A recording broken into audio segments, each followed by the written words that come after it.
Hello fanatics, welcome to Diamond Painting Fanatics. I am Cindy and I am going to do another Christmas mystery. So this is about the Sodder family. I'm just going to dive straight in. So George Sodder was born in Italy in 1895 and he immigrated to the United States 13 years later with an older brother who went back home as soon as he and George cleared customs. George stayed and eventually found work on the railroads in Pennsylvania, carrying water and other supplies to workers. After a few years, he took more permanent work as a driver in West Virginia. A few more years, he started his own trucking company, at first hauling fill dirt to construction sites and later hauling coal that was mined in the region. Jenny, a storekeeper's daughter, had also immigrated from Italy in her childhood and became George's wife. The couple settled in an area with lots of American immigrants, and they lived in a 2-story timber frame house 2 miles north of town. In 1923 they had their first of 10 children. George's business prospered and they became one of the most respected middle-class families around, in the words of one local official. However, George had strong opinions about many subjects and was not shy about expressing them, sometimes alienating people. In particular, his opposition to Italian dictator Mussolini had led to some strong arguments with other members of the immigrant community. The last of the Sodder children, Sylvia, was born in 1943. By then, their second oldest son, Joe, had left home to serve in the military during World War II. The following year, Mussolini was deposed and executed. However, George's criticism of the late dictator had left some hard feelings. In October 1945, a visiting life insurance salesman, after being rebuffed, warned George that his house would go up in smoke and your children are going to be destroyed, attributing all this to the dirty remarks you have been making about Mussolini. Another visitor to the house, who was seeking work, took the occasion to go round the back and warn George that a pair of used fuse boxes would cause fire someday. George was puzzled by the observation, since he had just had the house rewired when an electric stove was installed, and the local electric company said afterwards it was safe. In the weeks before Christmas that year, George's older sons had also noticed a strange car parked along the main highway through town, its occupants watching the younger Sodder children as they returned home from school. The Sodders celebrated on Christmas Eve 1945. Marion, the oldest daughter, had been working at the dime store, and she surprised 3 of her younger sisters, Martha, 12, Jenny, 8, and Betty, 5, with new toys she had bought for them as their gifts. The younger children were so excited that they asked their mother if they could stay up past what would have been their usual bedtime. At 10 p.m, Jenny told them they could stay up a little later as long as the 2 older boys, who were still awake, 14-year-old Morris and his 9-year-old brother Lewis remembered to put the cows in and feed the chickens before going to bed. George and the two oldest boys, they've got a lot of children, John 23 and George Jr. 16, who had spent the day working with their father, were already asleep. After reminding the children of those remaining chores, she took Sylvia, 2, upstairs with her and went to bed together. The telephone rang at 12:30 a.m. Jenny woke and went downstairs to answer it. The caller was a woman whose voice she did not recognise, asking for a name she was not familiar with. With the sound of laughter and clinking glasses in the background, Jenny told the caller that she had reached the wrong number, later recalling the woman's weird laugh. Jenny hung up and returned to bed. As she did, she noticed that the lights were still on and the curtains were not drawn, 2 things the children normally attended to when they stayed up later than their parents. Marion had fallen asleep on the living room couch, so Jenny assumed the other children who had stayed up later had gone back up to the attic where they slept.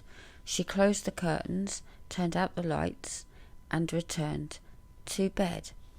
At 1 a.m, Jenny was awakened by the sound of an object hitting the house roof with a loud bang.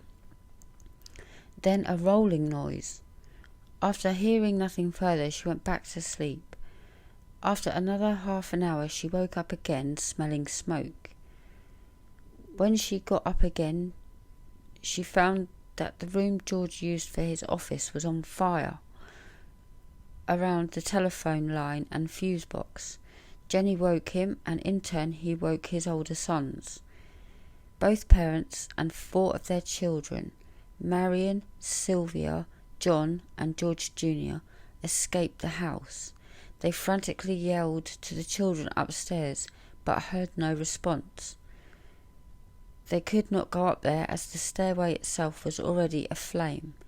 John said in his first police interview after the fire that he went up to the attic to alert his siblings sleeping there, though he later changed his story to say that he only called up there and didn't actually see them.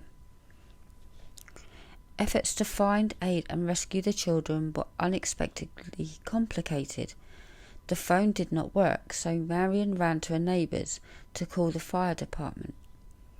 A driver on the nearby road had also seen flames and called from a nearby tavern. They too were unsuccessful, either because they could not reach the operator or because the phone there turned out to be broken. Either the neighbour or the passing motorist was eventually successful in reaching the fire department from another phone in the centre of town. George, barefoot, climbed the wall and broke open the attic window, cutting his arm in the process. He and his sons intended to use a ladder to the attic to rescue the other children, but it was not in its usual spot, resting against the house, and could not be found anywhere nearby. A water barrel that could have been used to extinguish the fire was frozen solid. George then tried to pull both of the trucks he had used in his business up to the house and use them to climb to the attic window, but neither of them would start despite having worked perfectly during the previous day. Wow, this is strange.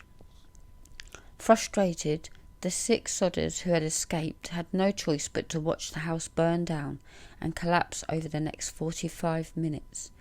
They assumed the other 5 children had perished in the blaze.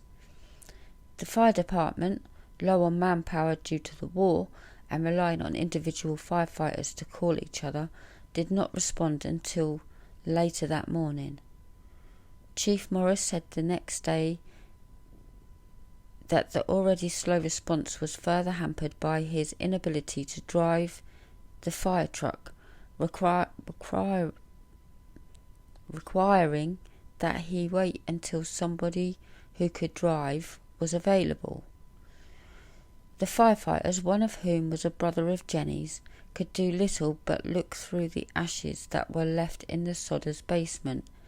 By 10 a.m, Morris told the Sodders that they had not found any bones, as might have been expected if the other children in the house had been in the house as it burned. According to another account, they did find a few bone fragments and internal organs, but chose not to tell the family. It was also noted by modern fire professionals that their search was cursory at best. Nevertheless, Morris believed that the 5 children unaccounted for had died in the fire, suggesting that it had not been hot enough to burn their bodies completely. Morris told George to leave the site undisturbed so that the State Fire Marshal's office could conduct a more thorough investigation. However, after 4 days, George and his wife could not bear the sight any more, so he bulldozed 5 feet of dirt over the site with the intention of converting it into a memorial garden for the lost children. The local coroner held an inquest the next day, which held that the fire was an accident caused by faulty wiring. Among the jurors was the man who had threatened George that his house would be burned down and his children destroyed in retribution for his anti-Mussolini remarks. Death certificates for 5 children were issued on December the 30th. The local newspaper contradicted itself, stating that all the bodies had been found, but then later in the same story reporting that only part of one body was recovered. George and Jenny were too grief-stricken to attend the funeral on January the 2nd, 1946, although their surviving children did. Not long afterwards, as they began to rebuild their lives, the Sodders started to question all the official findings about the fire. They wondered why, if it had been caused by an electrical problem, the family's Christmas lights had remained on throughout the fire's early stages, when the power should have gone out. They then found the ladder that had been missing from the side of the house on the night of the fire at the bottom of an embankment 75 feet away. A telephone repairman told the Sodders that the house's phone line had not been burned through in the fire, as they had initially thought, but cut by someone who had been willing and able to climb 14 feet up the pole and reach 2 feet away from it to do so. A man whom neighbours had seen stealing a block and tackle from the property around the time of the fire was identified and arrested. He admitted to the theft and claimed that he had been the one who cut the phone line, thinking it was a power line, but denied having anything to do with the fire. However, no record identifying the suspect exists, and why would he have wanted to cut any utility lines to the Sodder house while stealing the block and tackle, which has never been explained. Jenny said that in 1968, if he had cut the power line, she and her husband, along with the other 4 children, would have never been able to make it out of the house. Jenny also had trouble accepting Morris's belief that all traces of the children's body had been burned completely in the fire. Many of the household appliances had been found, still recognisable in the ash. along with fragments of the tin roof. She contrasted the results of the fire with a newspaper account of a similar house fire that she read around the same time that killed a family of 7. Skeletal remains of all the victims were reported to have been found in that case. Jenny burned small pieces of animal bones to see if they would be completely consumed. None ever were. An employee of a local crematorium she contacted told her that human bones remain even after bodies have been burned at 2000 Fahrenheit, 1090 degrees Celsius, for 2 hours, far longer and hotter than the house fire could have been. The Sodder's truck's failure to start was also considered. George believed that they had been tampered with, perhaps by the same man who stole the block and tackle and cut the phone line. However, one of his sons-in-law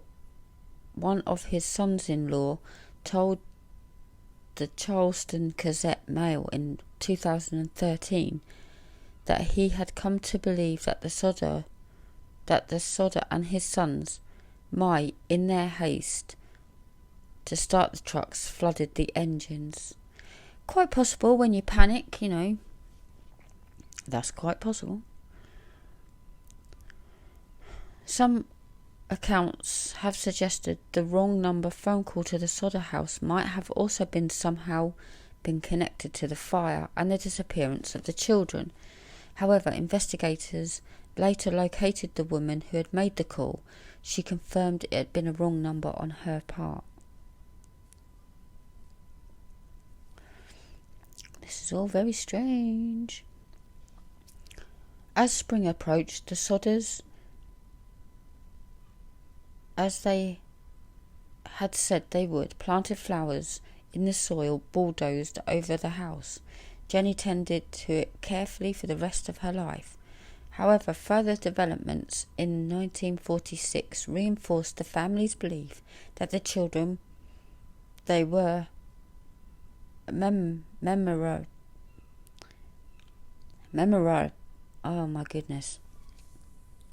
memorializing might in fact be alive somewhere. The evidence emerged which supported their belief that the fire had not started in the electrical fault and instead was set deliberately. The driver of a bus that passed through their village late Christmas Eve said he had seen some people throwing balls of fire at the house. A few months later, when the snow had melted, Sylvia found a small, hard, dark green rubber ball-like object in the bush nearby. George, recalling his wife's account of a loud thump on the roof before the fire, said it looked like a pineapple bomb, hand grenade, or some other device used in combat. The family later claimed that, contrary to the fire marshal's conclusion, the fire had been started on the roof, although by then there was no way to prove it. Other witnesses claimed to have seen the children themselves. One woman who had been watching the fire from the road said she had seen some of them peering out of a passing car while the house was burning. Another woman at a rest stop said she had served them breakfast the next morning and noted the presence of a car with a Florida license plate in the rest stop's parking lot. The Sodders hired a private investigator from a nearby town to look into the case. He learned that the insurance salesman who had threatened them with a fire a year before had been on the coroner's jury that ruled the fire an accident and told this to the Sodders. He also learned of rumours that no remains had been found in the ashes. Morris had found a heart which he later packaged into a metal box and secretly buried. He was the fire person, wasn't he? Morris had apparently confessed this to a local minister who confirmed it to George.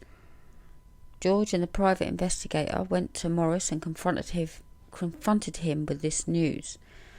Morris agreed to show the two where he had buried the metal box, and they dug it up. They took what they found inside the box to a local funeral director, who, after examining it, told them that it was in reality fresh beef liver that had never been exposed to fire. Later, more rumours circulated that Morris had afterwards admitted the box with the liver had indeed not come from the fire. He had supposedly placed it there in the hope that the Sodders would find it and be satisfied that the missing children had indeed died in the fire. Well, that's weird.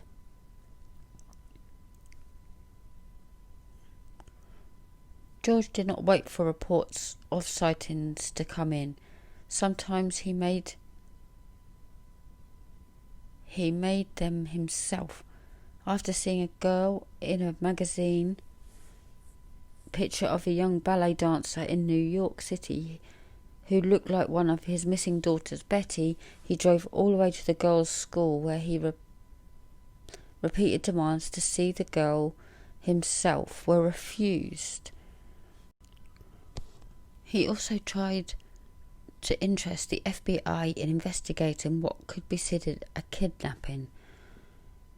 Director J. Edgar Hoover personally responded to his letters. Although I would like to be of service, he wrote, the matter related appears to be of local character and does not come within the investigative jurisdiction of this bureau. If the local authorities requested the bureau's assistance, he added, he would of course direct agents to assist, but the local police and firemen declined to do so.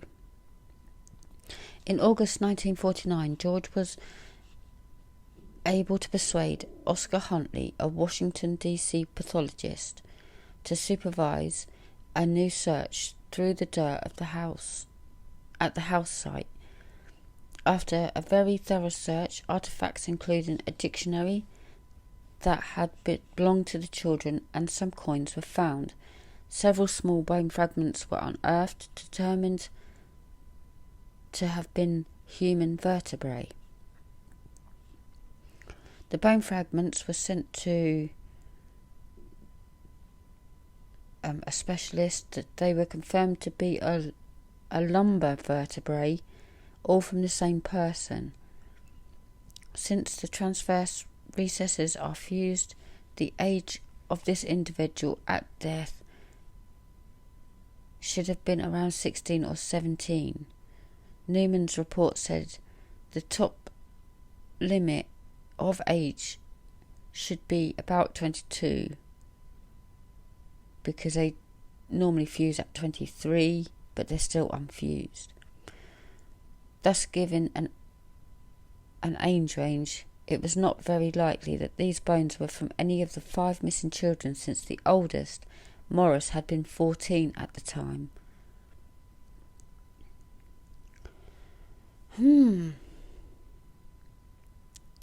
Newman added that the bone showed no signs of exposure to flame.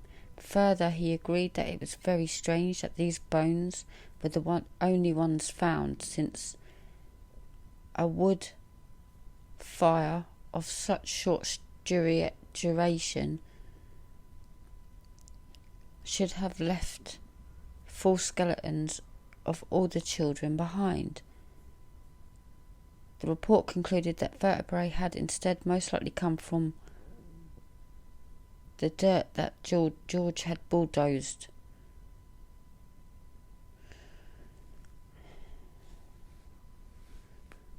The private investigator suspected that the bones had come from a cemetery nearby in Mount Hope, but couldn't explain why they had been taken from there or how they ended up in the dirt at their house. This is very strange.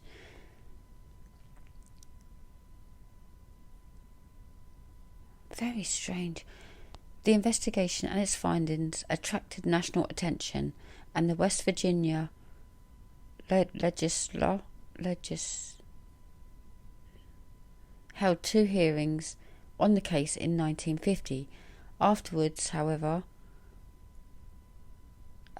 Governor Oakey Patterson and the state police superintendent Burchett told the Sodders that the case was hopeless and closed it at the state level. The FBI decided it had jurisdiction as a possible interstate kidnapping, but dropped the case after 2 years following fruitless leads. With the end of official efforts to resolve the case, the Sodders did not give hope. They had flyers printed up with pictures of the children, offering $5,000 reward, which soon doubled, for information that would have settled the case for even one of them. In 1952, they put a billboard at the site of the house and with the same information, and another along US Route 19, today's State Route 16.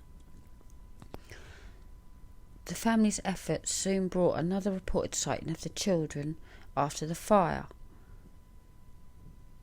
Ida, a woman who ran a Charleston hotel, claimed to have seen the children approximately a week afterwards. "I do not remember the exact date," she said in a statement. "The children had come in around midnight with 2 men and 2 women, all of whom appeared to be of Italian descent. When she attempted to speak with the children, one of the men looked at me in a hostile manner. He turned around and began talking rapidly in Italian. Immediately the whole party stopped talking to me." She recalled that they left the hotel early the next morning. Investigators today do not, however, consider her story credible, as she had only first seen photos of the children 2 years after the fire, 5 years before she came forward. George followed up leads, travelling to the areas where tips had come from. A woman in St. Louis, Missouri, claimed Martha was being held at a convent there. A bar patron in Texas claimed to have overheard 2 people making incriminating statements about the fire that happened on Christmas Eve in West Virginia some years before. None of these proved significant. When George later heard that a relative of Jenny's in Florida had children that looked similar to his, the relative had to prove the children were his own before George was satisfied. Wow. In 1967, George went to the Houston area to investigate another tip. A woman there had written to the family saying that Lewis had revealed his true identity to her one night after having too much to drink. She believed that he and Morris were both living in Texas somewhere. However, George and his son-in-law were unable to speak with her. Police there were able to help them find the 2 men she had indicated, but they denied being the missing sons. Paxton said years later that doubts about the denial lingered in George's mind for the rest of his life. Another letter they received that year brought the Sodders what they believed was the most credible evidence that at least Lewis was alive. One day, Jenny found in the mail a letter addressed to her, postmarked in Central City, Kentucky, with no return address. Inside was a picture of a young man around 30 with features strongly resembling Lewis's, who would have been in his 30s had he survived.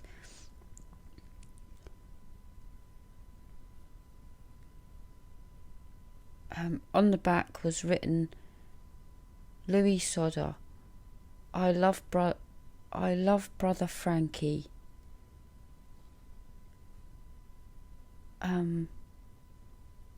Says LLIL boys. I'm not quite sure. A90132 or 35. The family hired another private detective to go to Central City and look into this, but he never reported back to the Sodders, and they were unable to locate him afterwards. The picture nonetheless gave them hope. They added it to the billboard, leaving Central City out of it and any other published information out of fear that Lewis may come to harm, and put an enlargement of it over their fireplace. George admitted to the Charleston Gazette-Mail late in the next year that the lack of information had been like hitting a rock wall. We can't go any further, but nevertheless vowed to continue. Time is running out for us, he admitted in another interview around that time. But we only want to know if they did die in the fire. We want to be convinced. Otherwise, we want to know what happened to them. George Sodder died in 1969. Jenny and her surviving children, except John, who never talked about the night of the fire, except to say that his family should accept it and get on with their lives, continued to seek answers to their questions about the missing children's fate. After George's death, Jenny stayed in the family home, putting up fencing around it and adding additional rooms. For the rest of her life, she wore black in mourning and tended to the garden at the site of the former house. After her death in 1989, the family finally took the weathered, worn billboard down. The surviving Sodder children, joined by their own children, continued to publicise the case and investigate leads. They, along with the older village residents, have theorised that the Sicilian mafia was trying to extort money from George, and the children may have been taken by someone who knew about the planned arson and said that they would be safe if they left the house. They were possibly taken back to Italy. If the children had survived all those years and were aware that their parents and siblings had survived too, the family believes they may have avoided contact in order to keep them from harm.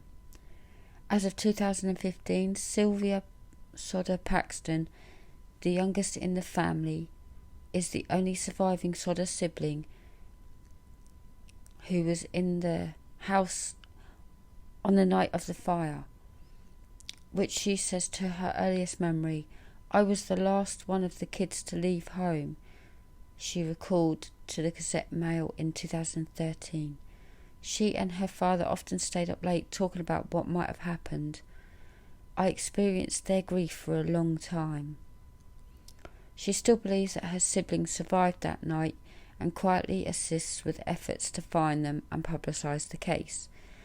Her daughter said in 2006 she promised my grandparents that she would never let the story die, that she would do everything she could. In the 21st century, these efforts have come to include online forums like websleuths.com, in addition to media coverage. The increase in the latter has led some who have examined the case to believe that the children did in fact die in 1945. George Bragg, a local author who wrote about the case in his 2012 book West Virginia's Unsolved Murders, believes that John was telling the truth in his original account when he said he tried to physically awaken his siblings before fleeing the house. He allows that conclusion may still not be correct. Logic tells you they probably did burn up in the fire, but you can't always go by logic. Stacey Horn, who did a segment on the case for the National Public Radio around its 60th anniversary in 2005, also believes the children's death in the fire is the most plausible solution. In a contemporaneous post on her blog with material she had cut from her story for Time, she noted that the fire had continued to smoulder all night after the house collapsed, and that 2 hours was not enough time to search the ash thoroughly. Even if it had been, the firefighters may not have known what to look for. However, she said, there is enough genuine weirdness about this whole thing that if someday it is learned that the children did not die in the fire, I would not be shocked. So there you go, guys. Did the Sodder children die in the house? Or are they still, or did they survive? And yeah, what do you think? And this all happened on Christmas Eve in 1945. So, I hope you enjoyed this video. Please remember to give me a thumbs up. If you haven't already, please subscribe to my channel, where we will discuss many more crime stories along with lots of other things. Thank you so much for watching. I really appreciate it. I hope you have a fabulous day. Lots of love, lots of hugs, and lots of sparkles. Enjoy what you're working on, guys. Bye.